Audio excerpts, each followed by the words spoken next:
Hello and welcome to Financial Perspectives, a CFA Society San Francisco podcast, where we interview and discuss trends with leaders from across the investment and finance industry. This month, our host, Tanya Suba-Tang, Membership Director with CFA Society San Francisco, had the pleasure of speaking with Kimberly Flynn, founder and president of XA Investments. Listen in as they discuss how alternatives and private markets are shaping the future of portfolio construction.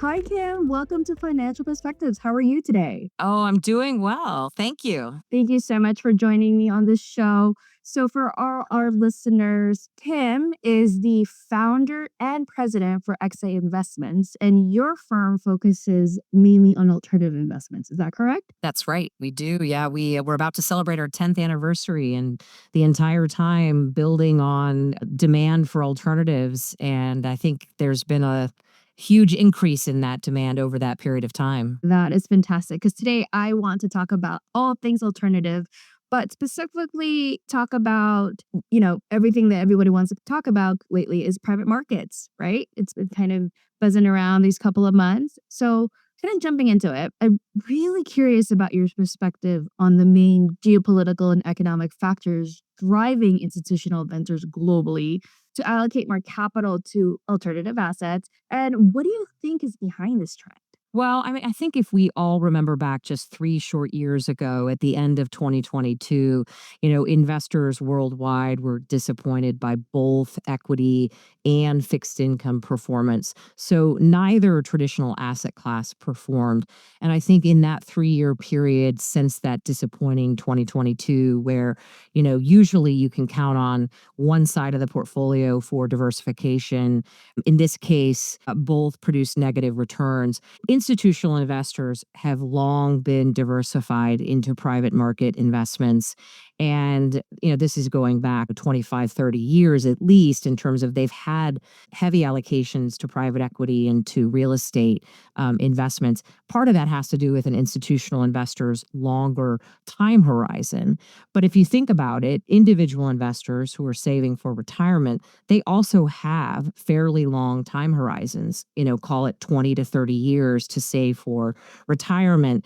But I think your question is really about what has changed, and definitely capital market expectations, as we were talking about, in terms of what are stocks and bonds going to do for me in my portfolio. And I think because of concerns about potential return disappointment, investors have looked to private credit and they have looked to private equity. We see a lot of regulatory reasons for this shift that's really occurred over the last 10 years or more, because, everyone has heard that companies are staying private longer, largely due to regulatory reasons. There's a lot of burdens on public companies. And so unicorns have been getting bigger, and many firms that people want to invest in, they don't have an opportunity if those companies are still private.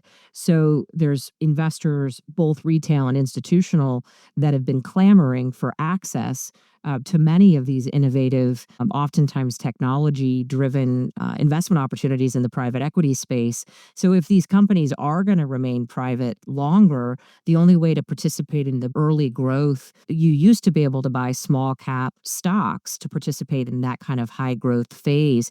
But now you need to get exposure to private equity, which is very challenging for individual investors if you don't meet suitability requirements, if you don't meet the investment minimums, or if you don't have access to some of the leading private equity firms.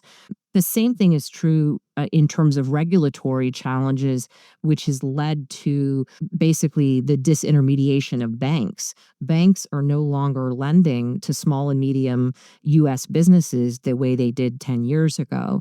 And so to fill that gap that has been created, companies still need to grow their businesses. And so the private credit market, specifically direct lending, has taken the place of those big banks. So a lot of reasons why investors are now participating in private credit and private equity, because the returns are attractive in a way that the need for capital to grow the companies, either through equity or debt, has really shifted to the private market side. And talking about, private markets, private credit sector has been quite a boom lately, kind of what you're mentioning. Looking ahead, which area of private markets do you believe will take off the fastest, and what makes you optimistic about that? Well, for much of 2024 and 2025, the focus has been on private credit. I think because we were in a higher interest rate environment, the demand for yield, the demand for income has led a lot of investors to not just direct lending, but structured credit, multi strat credit. And now, one of the popular categories for investment within credit is asset backed lending. And I think this is in response to some of the concerns. We're starting to see cracks in corporate credit with some of the issues we've seen with Tricolor and First Brands this fall. So, income oriented investors are still going to need income. So, asset backed lending is a source of income that is going to be diversified from corporate credit. And that's where we're seeing people turn. I think for 2026, we're going to see a lot of interest again, where it's been not the case the past few years, but real estate debt, infrastructure debt.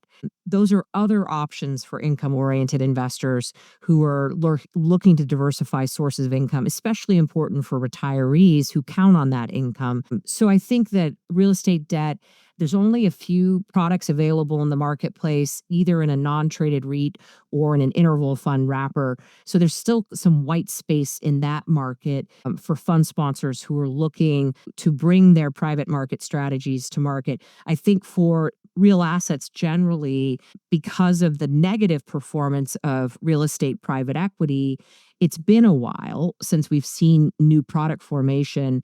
And, financial advisors, wealth managers really love tangible assets because I think investors can get their arms around an office building or a data facility.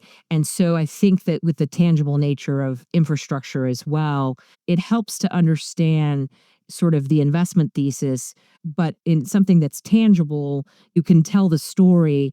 If you're trying to get somebody interested in alternatives for the first time, it helps with that education process. And I'm sure everybody wishes they have a magic 8 ball. So I'm going to ask, if you had to venture a bold prediction, where do you see the total value of private markets heading into the next few years? And a follow up with that is, what do you think will be the main catalyst behind that growth? Well, I mean, you can slice and dice the wealth management market a number of different ways. If we just look at money in retirement accounts in the US, we're talking about a 10 to $15 trillion investment opportunity because most retirement accounts have zero exposure to alternatives.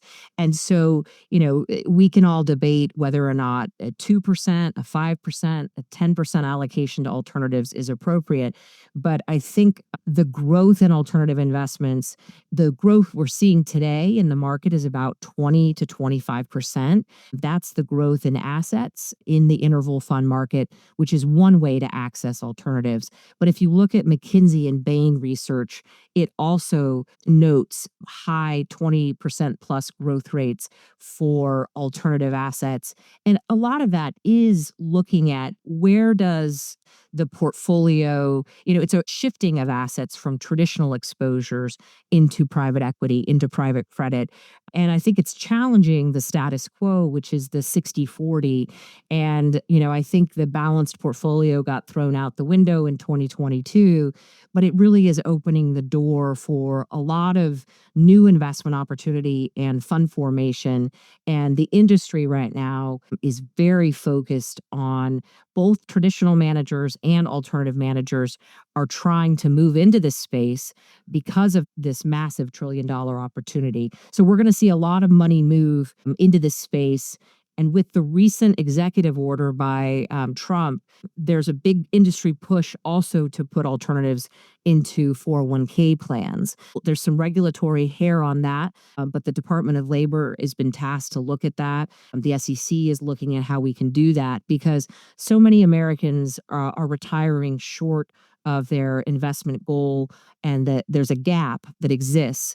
And to the extent that alternatives can help Now, there's always risks that come with this, but that's what I think industry professionals and these government officials are sort of debating right now is what is the role for alternatives going forward. And to the extent that it can be helpful for achieving these retirement goals, we're encouraged by the incorporation of alternatives into both retail and institutional portfolios. Wow. Well, thank you so much, Kim, for all that insights. I think it's really exciting times that's happening. And as you mentioned, these debates that's happening, I can't wait to see where we land a year from now. So hopefully I'll have you back in and you can give us your, whether you hit it right on the nose on your prediction and what else to expect in the space. So thank you. Thank you very much. I'd be happy to be back on and be in front of fellow CFA charter holders. Thank you to this month's guest, Kimberly Flynn, for joining us today and breaking down the latest in alternative and private markets. Join us next time for another Financial Perspectives episode airing on the last Tuesday of the month. Make sure to send in a message to the show by emailing podcast@cfa-sf.org. We'd love to hear what you thought of this episode or any suggestions on future topics you'd like for us to cover. Thank you for being a dedicated listener. This podcast is produced by CFA Society San Francisco, a not-for-profit professional association providing professional learning and career resources to over 13,000 investment industry professionals worldwide. To learn more about CFA Society San Francisco, visit our website at cfa-sf.org or connect with us on LinkedIn.